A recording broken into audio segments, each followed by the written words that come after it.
hate to say this, Yeah. but every day I think more and more that we're like dinosaurs. Yeah. Those early days in the 60s and 70s. Yeah. That's a long time ago. Yeah.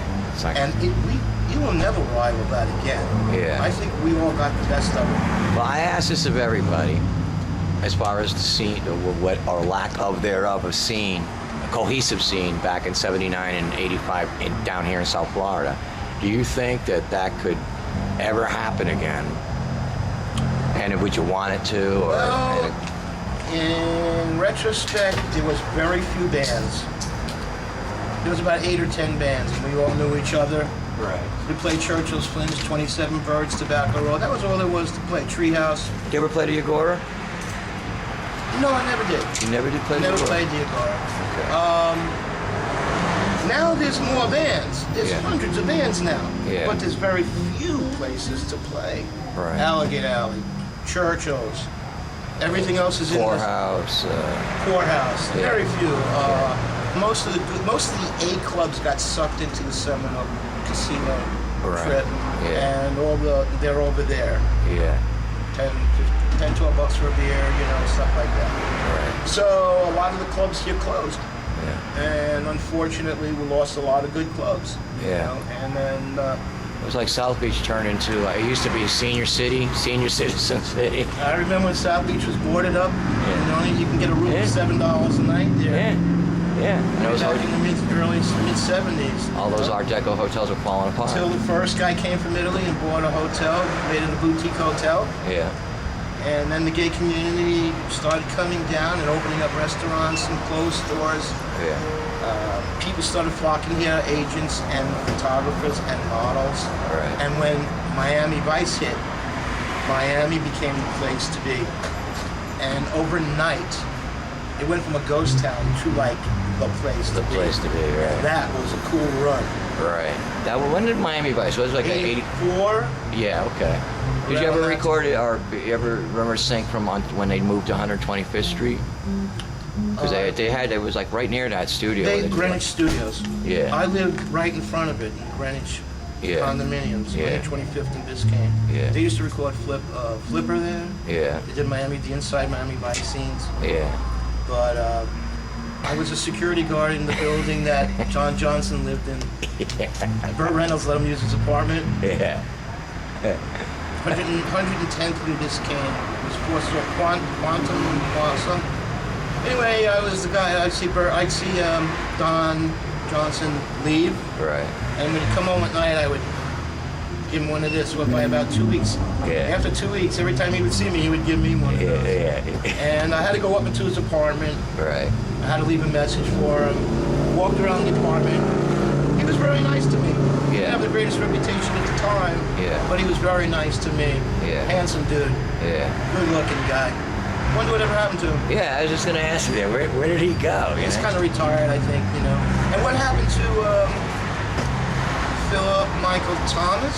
Yeah, I think He he. bought that movie theater on West Dixon, West Dixon. 135th or something. Yeah. And he became the Phantom of the Opera. He moved into it, and Yeah. it never came out. Really? Yeah. It's really kind of, this place is crazy. Maybe it's a curse in Miami or something, Yeah, you just got a lot of people coming from every part of the world coming here. It's hot as hell. I think after a few years you live here, the sun starts to fry whatever brain cells you have left. I guess that's why my Going brain a cells little are thoroughly partying fried. And, hey, I still got both my brain cells. Tell me about Leo Casino. Oh, great guy. What a talented dude. Yeah. We met in '85. My friend and I, Ralph Reyes, Yes. I forgot about that band too. We called the Crawlin King Snakes. We named it after a John Lee Hooker song. Okay. Who we met in Tobacco Road. Really? And got him to sign the 45 that we produced. Oh, that's we cool. did Hard-Headed Woman, and the other side we did an original. Right. I come up to him with the 45, and he goes, "He wants something." I looked at him and I said, "Yeah, I like your signature." I said, "We named our band after you. We even covered one of your songs." He goes, "I mean, you want something." You want something. I said, John Lee, would you sign this for me? And he signed it. What a great guy. So Leo Casino and I, Yeah. my buddy wanted to play funk. Okay. We were two white guys who wanted to play funk. Right. When I met Leo on saxophone, Yeah. he had a buddy Yeah. on bass. Yeah.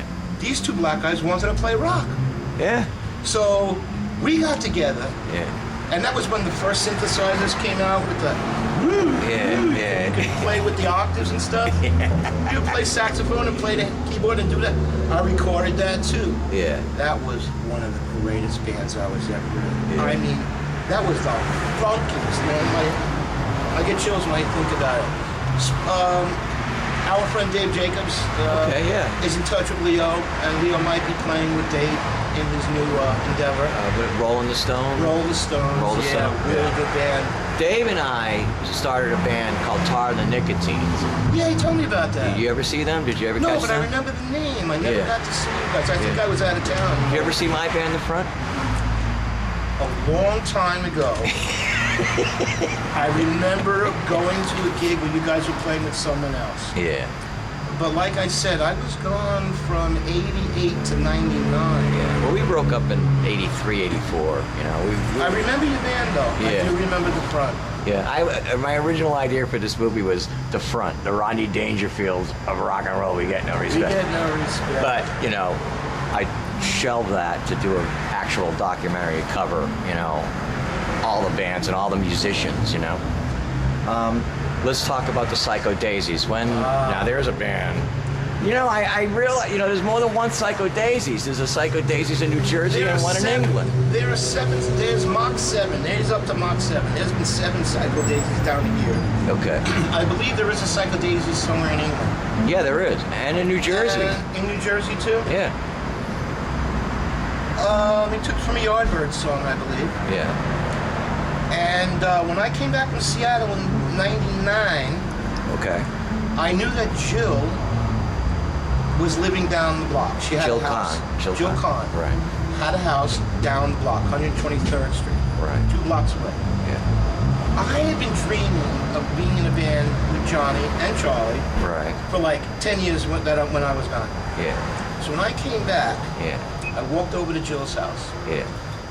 and there was Jill and John sitting on the floor, Right. facing each other, Yeah.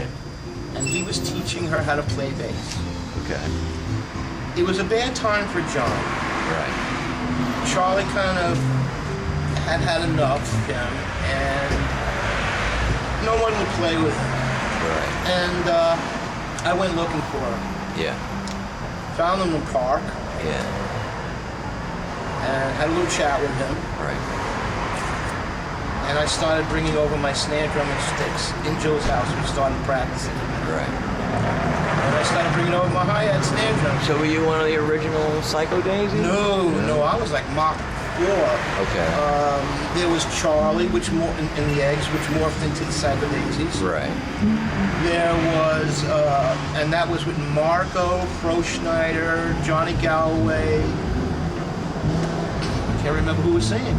Yeah. Then it became Marco.